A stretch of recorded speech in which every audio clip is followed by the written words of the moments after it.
बिस्मिल्लाहिर्रहमानिर्रहीम, अस्सलाम वालेकुम। Welcome to official Sadia Afsar. आज हम आपको बताएंगे कि मोदी किस तरीके से पाकिस्तान के खिलाफ एक और फॉल्स फ्लैग ऑपरेशन की तैयारी कर रहा है। मोदी आज जख्मी है। मोदी को बहुत बुरे तरीके से पाकिस्तान की अफवाज ने शिकस्त दी है, लेकिन मोदी आज भी हठधर्म है।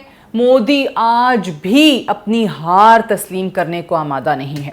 अब प्रेसिडेंट ट्रंप जहाँ जहाँ जाते हैं वो अपने सालिसी के किरदार की बात करते हैं।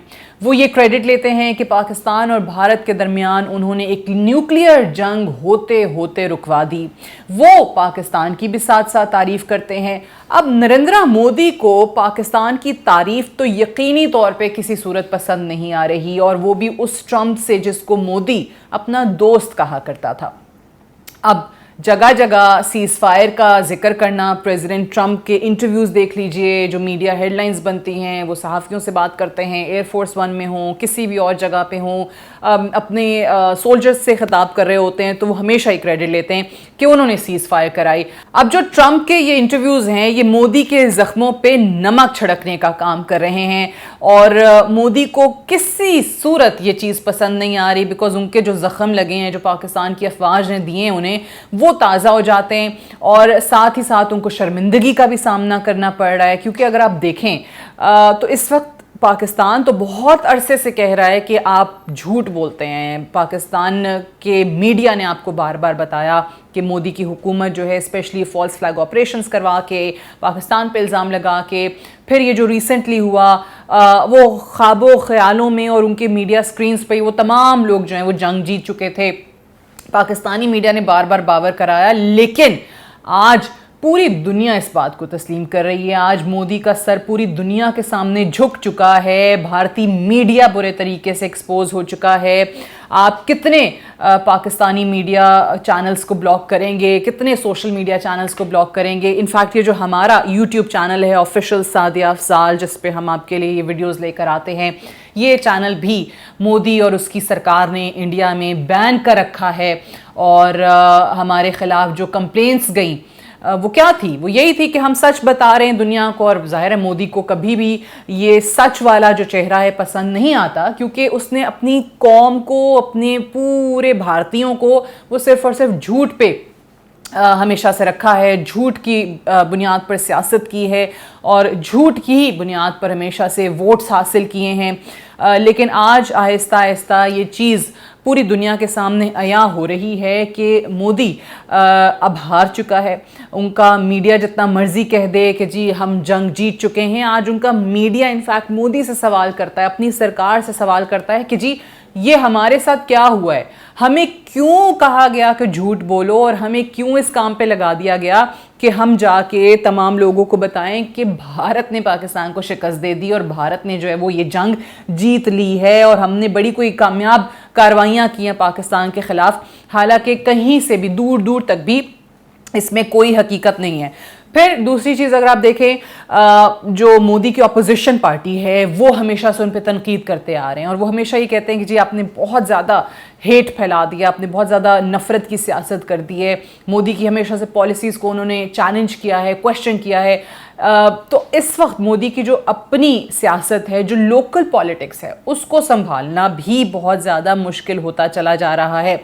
फिर दूसरी तरफ अगर हम देखें कि जो पाकिस्तान और चीन दो हमसाया ममालिक हैं इंडिया के, ये तो बात करते ही थे हमेशा से। भारत का ये वाला चेहरा, मोदी का ये वाला चेहरा दुनिया को दिखाने की बात करते थे, और दोनों को ही इंडिया जो है वो दुश्मन मानता है, और हमारा तो दुश्मन हमेशा से ही है, अज़ल से है। लेकिन एक चीज़ इसमें सोचने वाली ये है कि इस जंग के इख्तिताम पर और पाकिस्तान की फ़तह पे चीन के अंदर और पाकिस्तान के अंदर तो बहुत ज़बरदस्त मीम्स बने, जश्न हुआ, फतह सेलिब्रेट की गई। लेकिन साथ ही साथ जो भारत के दीगर हमसाया ममालिक हैं, अगर उनकी मैं बात करूं, जिसमें बांग्लादेश आता है, नेपाल है, श्रीलंका है, बर्मा है जिसको म्यांमार कहते हैं, ये तमाम ममालिक भी खुश हैं, और ये भी इस तरीके से सेलिब्रेट कर रहे हैं कि जैसे पाकिस्तान ने जंग नहीं जीती है बल्कि इन ममालिक ने जंग जीती है, और ये ममालिक जो हैं वो मोदी की फ़ौजों के ख़िलाफ़ लड़ रहे थे। तो उससे आपको पता चलता है कि क्या सेंटिमेंट पाया जाता है। इंडिया के अपने अंदर चंद एक एक्सट्रीमिस्ट को निकाल के अगर जो उनके कुछ सेनर एलिमेंट्स आप देखते हैं वो क्वेश्चन कर रहे हैं, पाकिस्तान और चाइना पहले ही कर रहा था, अब उनके अपने दीगर हमसाया ममालिक, जिस तरह हमेशा बांग्लादेश जो है बड़ा करीबी मुल्क समझा जाता था इंडिया का, नेपाल जो है वो बड़ा करीबी मुल्क समझा जाता था इंडिया का, लेकिन अब दोनों ही ममालिक के अंदर बाकायदा तौर पे मोदी के ख़िलाफ़, इंडिया के ख़िलाफ़ एक जज्बा, एक सेंटिमेंट जो है वो आपको नज़र आता है। सो ये जो ओवरऑल अब आलमी सूरत हाल जो अब ग्लोबल पॉलिटिक्स जिस अंदाज में चेंज हो रही है, ट्रंप बार बार पाकिस्तान के किरदार को सराहता है, ट्रंप पाकिस्तान की अफवाज को सराहते हैं, ट्रंप जो हैं वो पाकिस्तान की कौम के हवाले से बात करते हैं, पाकिस्तानी ज़हीन लोग हैं, पाकिस्तान में बेहतरीन अशिया बनती हैं, पाकिस्तानी ये पाकिस्तानी वो। आप सोचें मोदी पे क्या गुजरती होगी, वो रात को बेचारा सोता कैसे होगा कि जब वो पाकिस्तानियों की तारीफ़ करते हैं, पाकिस्तान की तारीफ़ करते हैं कि ये मेरा दोस्त है, ये वो ट्रंप है जिसको मैं दोस्त कहा करता था। तो मोदी के इस वक्त हालात ये हैं। साथ ही साथ जब मोदी ये कहता है कि जी अभी जंग ख़त्म नहीं हुई, अभी जंग जारी है, तो ये जहाँ से मैंने अपने इस वीडियो का आगाज़ किया था कि आपको बताता है कि मोदी अभी भी पाकिस्तान के ख़िलाफ़ एक और मिस एडवेंचर की प्लानिंग कर रहा है।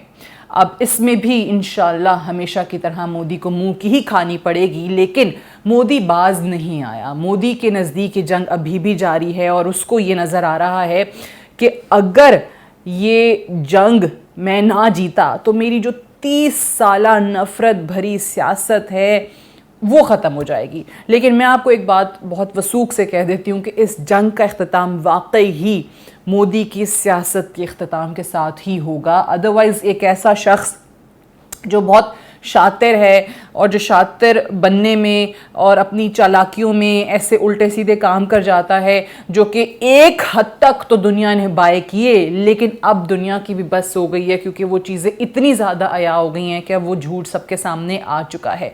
सो मोदी यकीनी तौर पे कोई ना कोई मिस एडवेंचर प्लान कर सकता है। मोदी के राफेल जो हैं वो फेल हो गए, मोदी के S-400 सिस्टम तबाह हो गया, लेकिन जो मोदी के इस वक्त की बेबसी है वो उसको कोई और उल्टा कदम लेने के लिए मजबूर ज़रूर करेगी और ये पाकिस्तान के ख़िलाफ़ कोई ना कोई साजिश जो है वो उसके दिमाग में इस वक्त बुनी जा रही है। और एक वो कहते हैं ना एक हारा हुआ शख्स, एक ज़ख्मी शख्स, एक शिकस्त खुर्दा शख्स जो है वो ज़्यादा ख़तरनाक हो जाता है, वो ज़्यादा ख़तरनाक प्लानिंग की तरफ चला जाता है बिकॉज़ उसको कुछ समझ में नहीं आ रहा होता, लेकिन हकीकतन वो अपना ही नुकसान कर रहा होता है और अपने आप को और दुनिया के सामने बेवकूफ़ बना रहा होता है। उसका एयर सुपीरियॉरिटी का ख्वाब जो है वो चकनाचूर हो चुका है। एयरफोर्स जो है अब वो कुछ करने के काबिल नहीं है।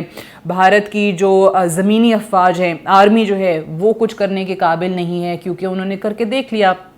पाकिस्तानी हुदूद में आपने ड्रोन्स भी भिजवा के देख लिए, आपने सब कुछ करके देख लिया, मुंह की खानी पड़ी आपको। तो इसलिए उस वक्त जो सूरत हाल बनी भारतीय अफवाज के लिए, वो आज के हालात को बहुत आसानी से आपके सामने रख देती है कि उनके जो फ़ौजी हैं, जो अफसर हैं, जो जवान हैं, उनका मोराल बहुत डाउन है, वो कुछ नहीं करना चाहते और मोदी के शातिर दिमाग में इसी चीज़ पे कोई ना कोई प्लानिंग चल रही है। तो अब मैं अगर ये पूछूं आपसे कि आपको क्या लगता है माजी की चीज़ें देखते हुए कि क्या भारत फिर से कोई कश्मीर के अंदर फॉल्स फ्लैग ऑपरेशन कर सकता है, तो इसका जवाब यकीनी तौर पे आपके जहन में भी होगा कि हाँ, क्योंकि करता आया है हमेशा की तरह। लेकिन सिर्फ इस वक्त फ़र्क ये है कि उस फॉल्स फ्लैग ऑपरेशन को दुनिया को बेचने के लिए वो भारतीय मीडिया नहीं है जिसकी एक ज़माने में लोग सुनते थे। आज भारतीय मीडिया अपनी कदर, अपनी क्रेडिबिलिटी बिल्कुल खो चुका है। दुनिया के नज़रों में अगर मैं ये कहूँ कि एक मजाक बन चुका है इंडियन मीडिया का, तो वो गलत नहीं होगा। सो अगर ऐसा कोई फॉल्स फ्लैग ऑपरेशन वो करता है फिर से कश्मीर में ख़ास तौर से, तो उसको दुनिया के सामने मज़ीद हज़ीमत का सामना करना पड़ेगा और जो मोदी की सियासत कल ख़त्म होनी थी वो आज ख़त्म हो जाएगी। दूसरी इसमें पॉसिबिलिटी क्या है, अगेन जिसमें भारतीय सरकार हमेशा से नंबर 1 रही है, वो है कि जी अपनी प्रॉक्सीज़ को यूज़ करे पाकिस्तान में किसी किस्म की कोई सिचुएशन क्रिएट करने के लिए। पाकिस्तान में हमेशा प्रॉक्सीज़ की मदद से हमले करवाए हैं इंडिया ने। अफ़गानिस्तान से जो हमारे यहाँ होता आया है वो किसी से ढका छुपा नहीं है। पाकिस्तान ने बहुत ज़्यादा एविडेंसेस के साथ इस पे हमेशा से बात की है। अब प्रॉक्सीज़ की मदद से भी अगर वो कुछ करवाता है तो एक भरपूर पैगाम दिया जाएगा पहले की तरह। पहले भी हम कहते हैं कि जी एपीएस तुम लोगों ने करवा दिया, जाफर एक्सप्रेस तुम लोगों ने करवा दिया। अब जो मार पड़ी है, ये जो इनको 3.5 घंटे पौने 4 घंटे में मार पड़ी है इन 3-4 दिनों के अंदर, ये इनके लिए एक ऐसा पैगाम है कि अब वो प्रॉक्सीज भी जो है वो भी सोचेंगे कि यार हम इनके लिए वाकई कुछ करें ना करें या हमारे साथ क्या सलूक होगा। वो सोचेंगे ज़रूर कि हमारा जो गॉड फादर है भारत, उसका हाल ये किया है पाकिस्तान ने, उसकी फ़ौज ने ये हाल किया उस इंडिया का, तो हम क्या टक्कर लें ऐसे पाकिस्तान से, ऐसे पाकिस्तान की अफवाज से। तो उसका जवाब जो है वो नफ़ी में है। मुख्तसर अल्फाज में अगर ये कहें कि इस वक्त हमें मोदी का किस्सा मुख्तसर नज़र आता है और ये तमाम की तमाम चालबाजियाँ, तमाम की तमाम ये नफ़रतें, तमाम की तमाम ये साजिशें, ये खूनरेज़ी, ये उसी वक्त ख़त्म हो सकती है जब मोदी की सियासत का ख़ात्मा होगा। और मोदी की सियासत का ख़ात्मे का आगाज़ हो चुका है और उसके अपने मुल्क से हुआ है। उसके अपने अंदर के लोग जो हैं वो उसके ख़िलाफ़ उठ खड़े हुए हैं और मोदी हमेशा पाकिस्तान के ख़िलाफ़ नाकाम ही रहेगा। पाकिस्तान जिंदाबाद, पाकिस्तान हमेशा जिंदाबाद।